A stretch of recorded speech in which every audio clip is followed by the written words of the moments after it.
നമുക്ക് ബിഹൈൻഡ് എന്ന വാക്കിൻ്റെ അർത്ഥവും അവ ഉപയോഗിക്കുന്ന 5 സെൻറ്റൻസുകളും പഠിക്കാം. Welcome to Henna's English. Behind എന്ന വാക്കിനെ പിന്നിൽ എന്നാണ് അർത്ഥം. പിന്നിൽ. ഇനി ഇവ ഉപയോഗിക്കുന്ന 5 സെൻറ്റൻസുകൾ നോക്കാം. ഒന്നാമത്തെ sentence, who is that man behind your father? നിന്റെ അച്ഛൻ്റെ പിന്നിലുള്ള ആ ആള് ആരാണ്? ഹൂ ഈസ് ദാറ്റ് മാൻ എന്ന് പറഞ്ഞാലേ ആ ആള് ആരാണ്? ബിഹൈൻഡ് യുവർ ഫാദർ, നിന്റെ അച്ഛൻ്റെ പിന്നിലുള്ള.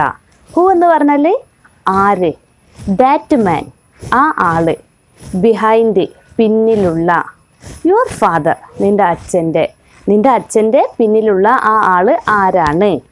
ഇനി അടുത്ത sentence, there is A book stall behind the railway station.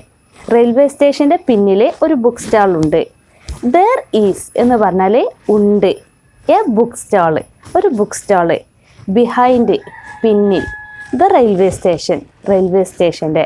അപ്പോൾ റെയിൽവേ സ്റ്റേഷൻ്റെ പിന്നിൽ ഒരു ബുക്ക് സ്റ്റാൾ ഉണ്ട്. ഇനി അടുത്തത്, the others are A long way behind. മറ്റുള്ളവർ ഒരുപാട് ദൂരം പിന്നിലാണ്. അപ്പോൾ ദി അതേഴ്സ് എന്ന് പറഞ്ഞാൽ മറ്റുള്ളവർ, ആർ എന്ന് പറഞ്ഞാൽ ആണ്, എ ലോങ് വേ ഒരുപാട് ദൂരം, ബിഹൈൻഡ് പിന്നിൽ. അപ്പോൾ മറ്റുള്ളവർ ഒരുപാട് ദൂരം പിന്നിലാണ്. ഇനി അടുത്ത സെൻറ്റൻസ്, ലുക്ക് ബിഹൈൻഡ് യു. നിൻ്റെ പിന്നിലേക്ക് നോക്ക്. ലുക്ക് എന്ന് പറഞ്ഞാൽ നോക്ക്, ബിഹൈൻഡ് യു നിൻ്റെ പിന്നിലേക്ക്, ലുക്ക് ബിഹൈൻഡ് യു നിൻ്റെ പിന്നിലേക്ക് നോക്ക്. അടുത്തത്, somebody tried to attack her from behind.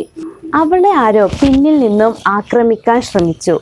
Somebody എന്ന് പറഞ്ഞാൽ ആരോ, ട്രൈഡ് ശ്രമിച്ചു, ട്രൈ എന്ന് പറഞ്ഞാൽ ശ്രമിക്കുക, ട്രൈഡ് ശ്രമിച്ചു, ടു അറ്റാക്ക് ആക്രമിക്കാൻ, അറ്റാക്ക് എന്ന് പറഞ്ഞാൽ ആക്രമിക്കുക, ടു അറ്റാക്ക് ആക്രമിക്കാൻ, ഹെർ അവളെ, ഫ്രം ബിഹൈൻഡ് പിന്നിൽ നിന്നും, അവളെ ആരോ പിന്നിൽ നിന്നും ആക്രമിക്കാൻ ശ്രമിച്ചു. ഇന്ന് നമ്മൾ പഠിച്ച ബിഹൈൻഡ് എന്ന ഈ വാക്ക് നിങ്ങളുടെ സംസാരത്തിലും ഉൾപ്പെടുത്താൻ ശ്രമിക്കുക. പുതിയൊരു ടോപ്പിക്കുമായിട്ട് അടുത്ത വീഡിയോയിൽ കാണാം.